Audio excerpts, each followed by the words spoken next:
DBJ, and of course the private sector. So let's look at first at the funding sources for the multilateral climate funds. For example, the GCF. So the developed countries, they have pledged up to 100 billion US dollars each year for climate funding under the international agreements such as the Paris Agreement.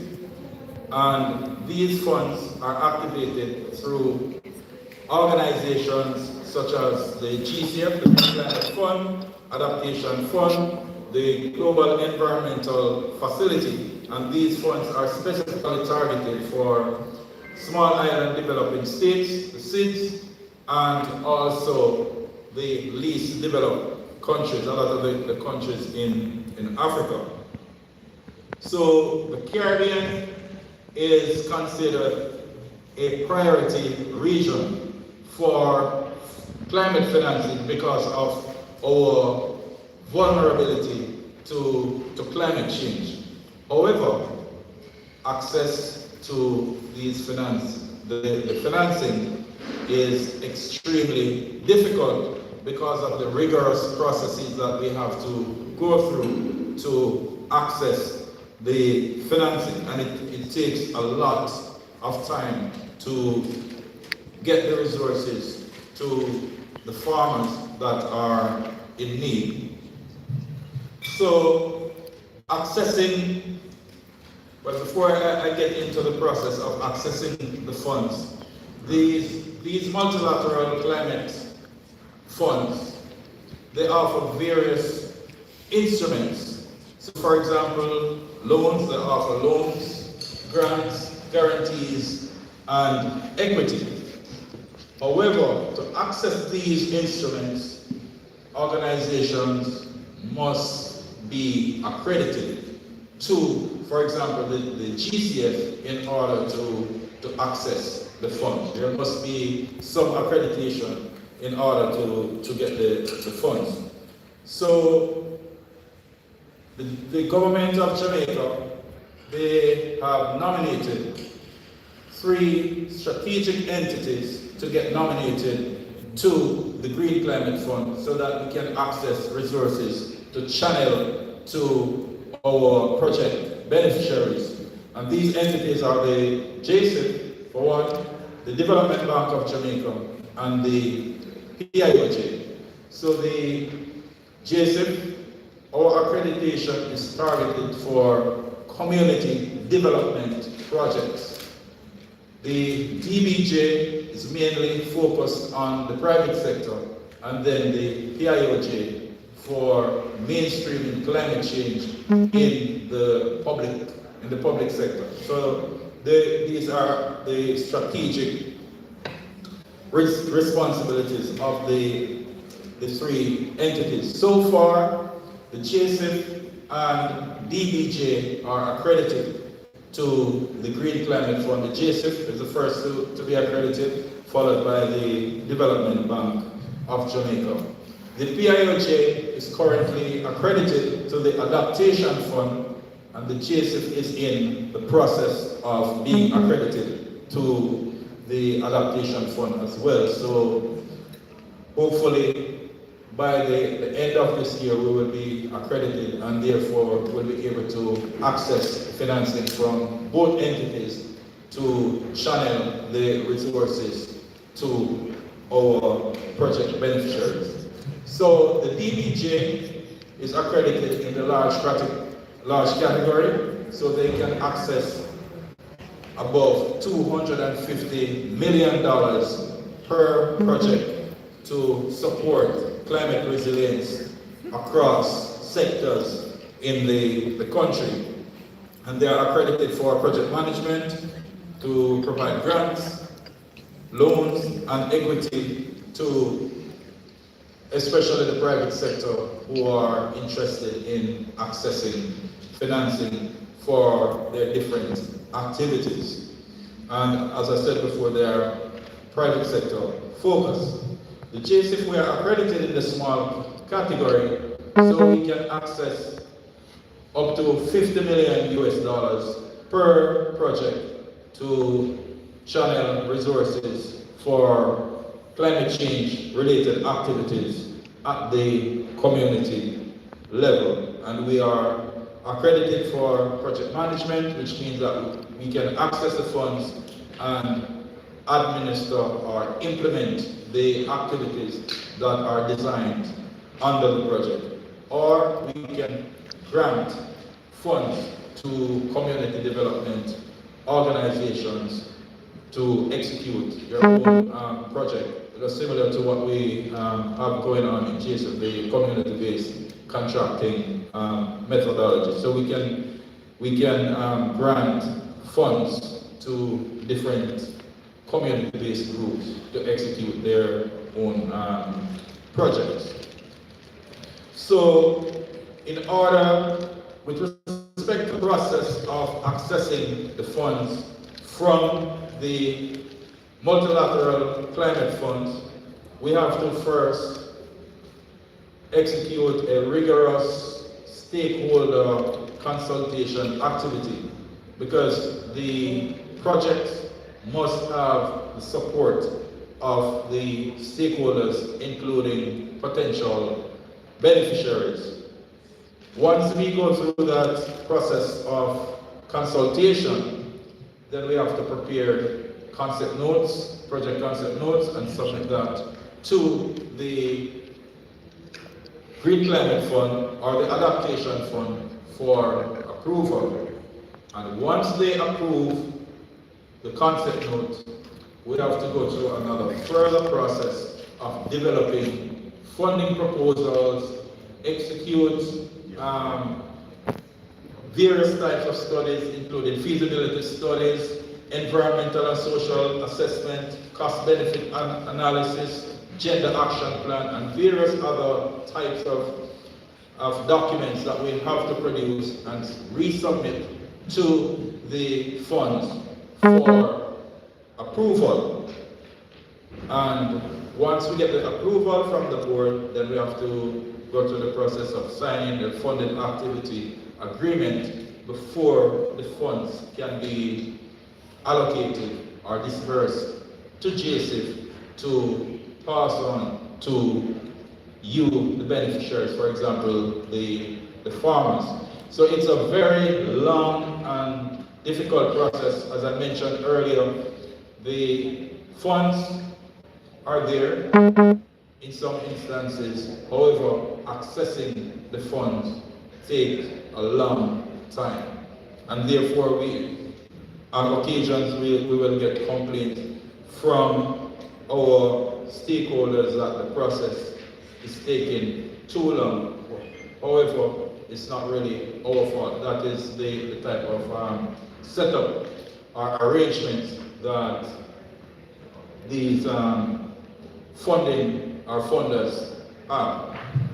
So, in terms of eligibility, some of the activities that are eligible for funding under the multilateral climate financing are activities that are targeted for adaptation, mitigation, or cross-cutting activities. So, with respect to adaptation-focused activities, we look at water management, which include rainwater harvesting systems, drip irrigation systems.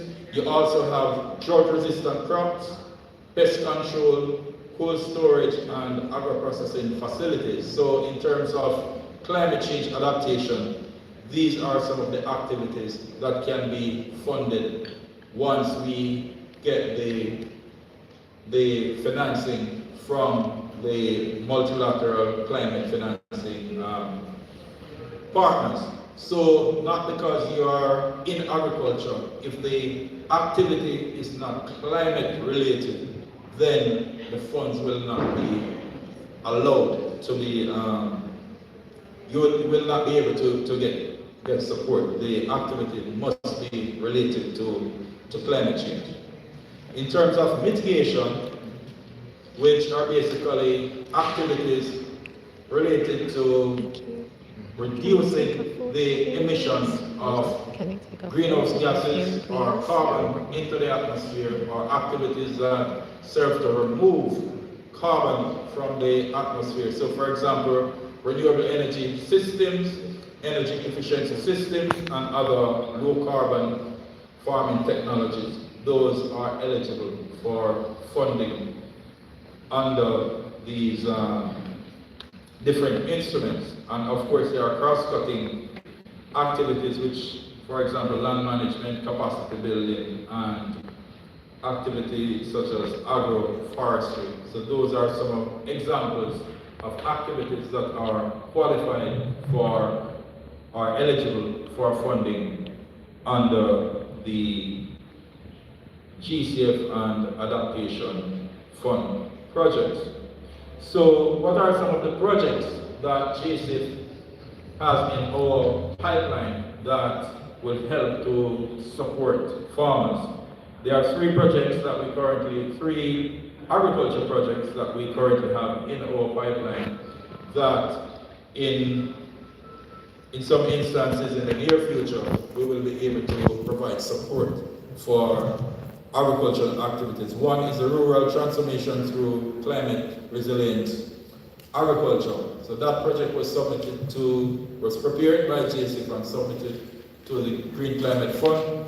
The concept note was approved to move on to the funding proposal stage.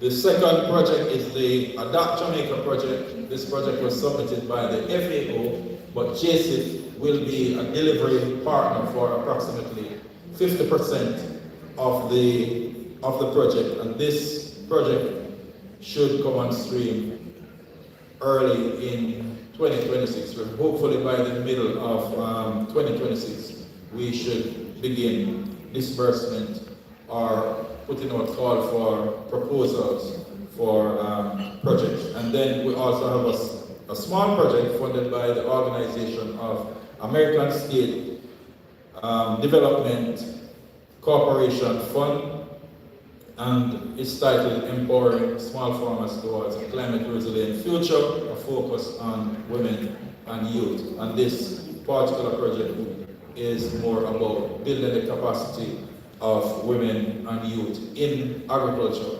to build their resilience to climate change.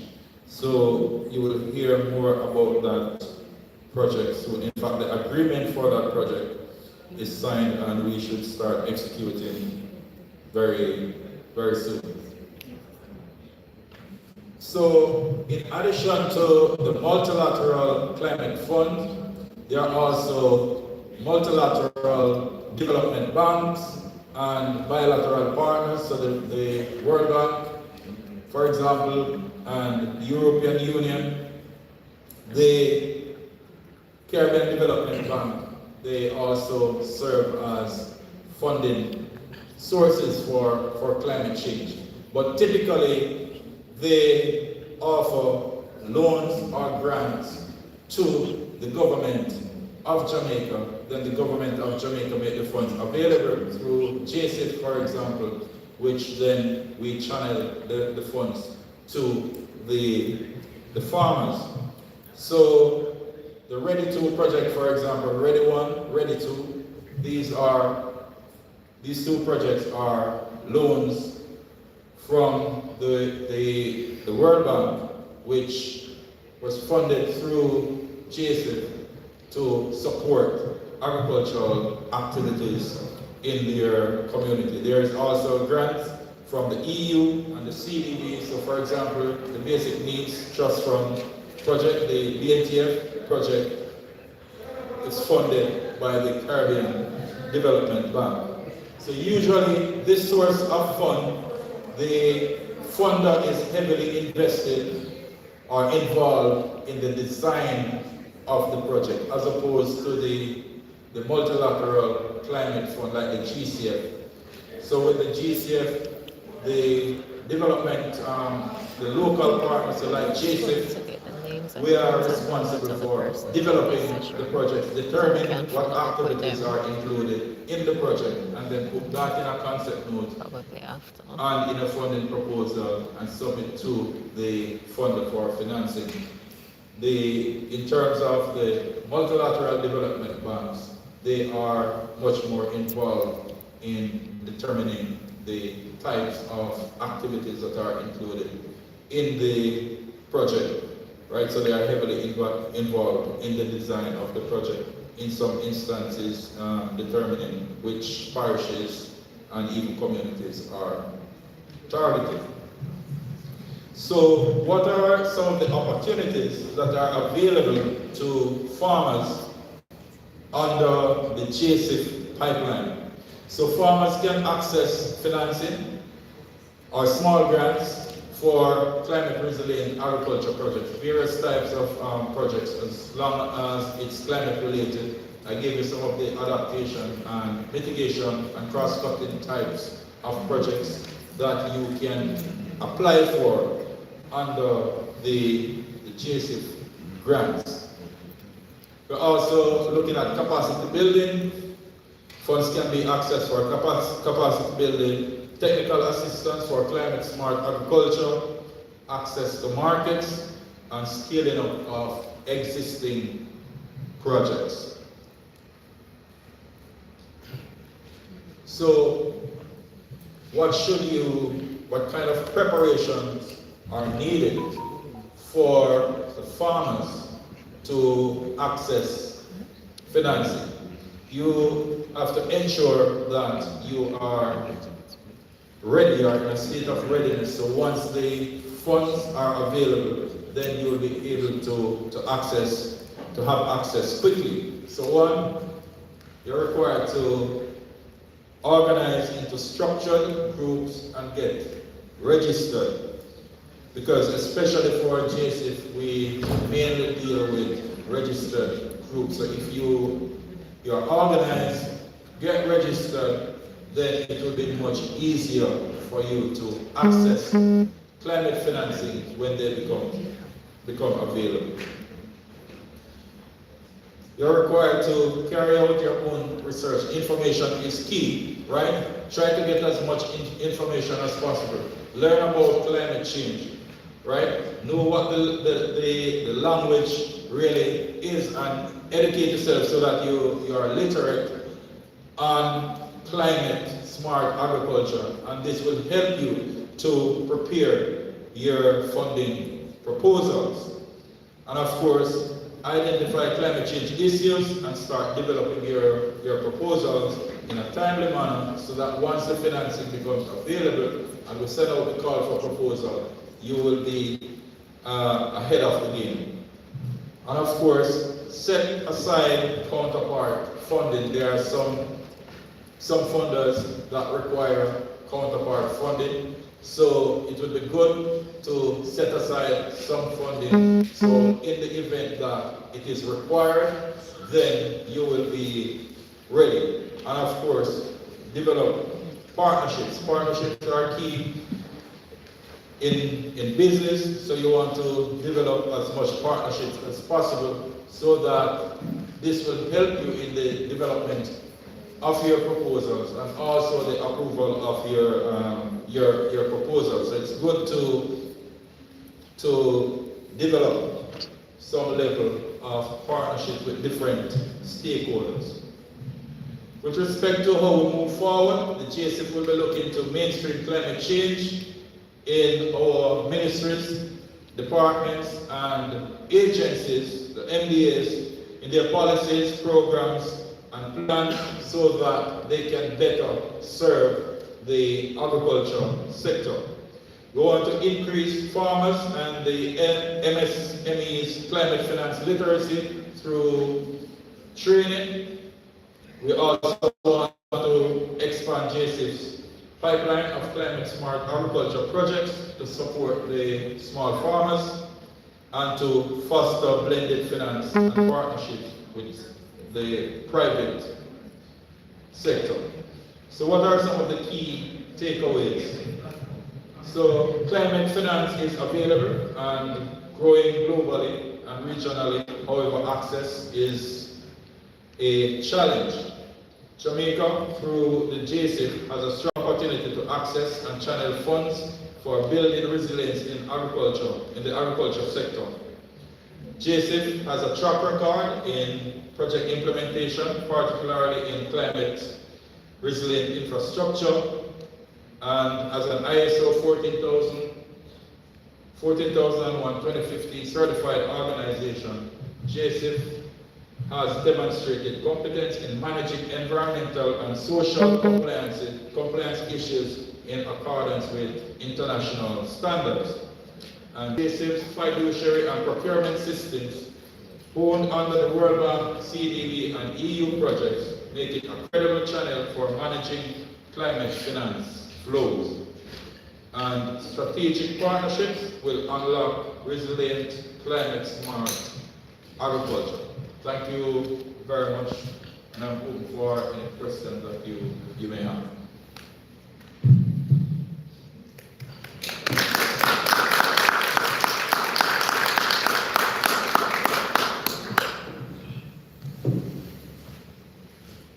Any questions? Any concerns? Anything that you're not clear on?